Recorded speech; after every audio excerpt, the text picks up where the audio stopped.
Merci et bienvenue chez FIS. Donc, je vais commencer plutôt par présenter la société, je me présenterai plus tard. FIS est aujourd'hui le premier fournisseur de services financiers dans le monde, et ce depuis l'acquisition de la société WorldPay, qui est une société importante. La spécialité de FIS, c'est fournir des services financiers dans 3 domaines.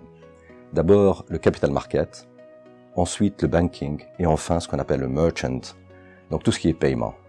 Au fait, le slogan de FIS, c'est « We define the way or deliver the way you bank, you invest and you pay ». Voilà.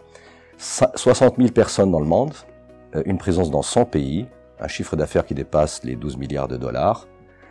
Cette présence peut être commerciale ou peut être sous forme de centre de développement. Aujourd'hui, à Tunis, nous avons un centre de plus de 400 personnes, mais il n'est pas le seul. Adel Torjman, directeur général, et le terme en anglais c'est SVP, Executive, en charge des GDO EMEA. Donc je gère en clair Tunis, Varsovie, Wrocław et enfin Belgrade.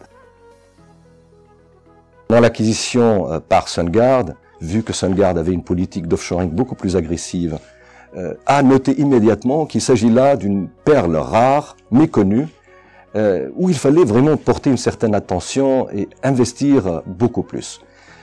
Nous avons progressé, si j'ose dire, d'un headcount d'une 50 personnes pendant cette période jusqu'à atteindre 500 personnes. Nous avons changé de site, nous sommes venus à cette technopole de Rasala et nous avons vu prospérer cette opération d'une façon spectaculaire. Tunis et la Tunisie de façon générale est le hub pour nous, pour servir toute la partie Europe, mais également le Middle East. Un hub, dans quel sens? L'abondance des compétences. Un coût très attirant. Effectivement, un cadre juridique et fiscal très propice. Cela nous a amené finalement à décider pour que Tunis soit le point de service, je dirais, prioritaire pour faire du développement logiciel, pour faire du testing, pour rendre des services type professional services, pour faire de la maintenance. Au fait, c'est assez diversifié.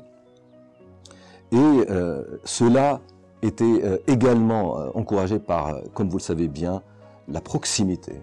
J'insiste bien sur le mot proximité. Proximité géographique, proximité culturelle, proximité de point de vue langage et time zone. Je pense que la Tunisie aujourd'hui offre un cadre plutôt très compétitif, sur le plan du télécommunication, donc la bande passante, etc., les connectivités avec l'Europe. L'infrastructure concerne également les immeubles qui sont d'un niveau standard level A+, très rare en Afrique.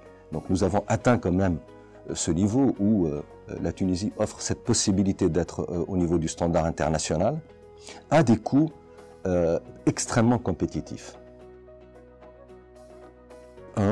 C'est un excellent guichet unique qui permet aux investisseurs de ne pas rentrer dans les tracasseries, tous ces problèmes administratifs, etc. Donc la présence d'un interlocuteur unique sous forme d'une institution mais également personnalisée permet aux investisseurs vraiment d'être guidés et de pouvoir être beaucoup plus efficaces dans leur démarche. La deuxième chose, c'est que Smart Tunisia, aujourd'hui pour nous, est également un facilitateur non seulement pour la création d'une activité en Tunisie, mais également tout au long de son exécution et de son évolution dans le pays. Un autre élément de taille est que Smart Tunisia aide énormément les sociétés dans ce qu'on appelle chez nous le talent development, donc tout ce qui est formation au départ et pendant, à travers des programmes assez diversifiés. On peut en citer plein, donc je ne vais pas rentrer dans le détail, mais assez efficace et intéressant. Je suis Adel Torjman et telle est ma vision.